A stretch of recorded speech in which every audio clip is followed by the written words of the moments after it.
আগামী 6 মাসের মধ্যে বাজারে আসছে নতুন টাকার নোট। নতুন ডিজাইনের এই টাকায় থাকছে না শেখ মুজিবুর রহমানের ছবি। এতে স্থান পাবে ধর্মীয় স্থাপনা, বাঙালি ঐতিহ্য এবং জুলাই বিপ্লবের দেয়ালচিত্র বা গ্রাফিতি। ইতোমধ্যে এ বিষয়ে বাংলাদেশ ব্যাংক ও সরকার চূড়ান্ত অনুমোদন করেছে। মঙ্গলবার কেন্দ্রীয় ব্যাংকের দায়িত্বশীল একটি সূত্র থেকে এ তথ্য জানানো হয়। সূত্র জানায়, প্রাথমিকভাবে 20 টাকা, 100 টাকা, 500 টাকা ও 1000 টাকার 4টি নোটের ডিজাইন পরিবর্তন করা হচ্ছে। পরবর্তীতে ধাপে ধাপে দেশের সব ধরনের ব্যাংক নোটের ডিজাইন নতুন তৈরি করা হবে। বর্তমানে বাংলাদেশে 1, 2, 5, 10, 20, 50, 100, 200, 500 এবং 1000 টাকার 10টি কাগজের নোট প্রচলন আছে।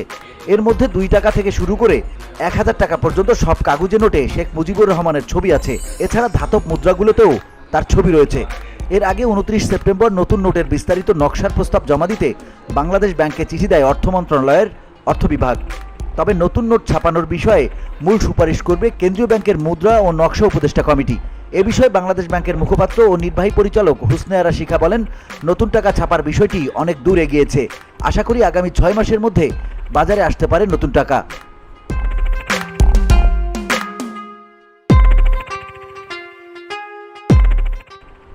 VOD Bangla news desk.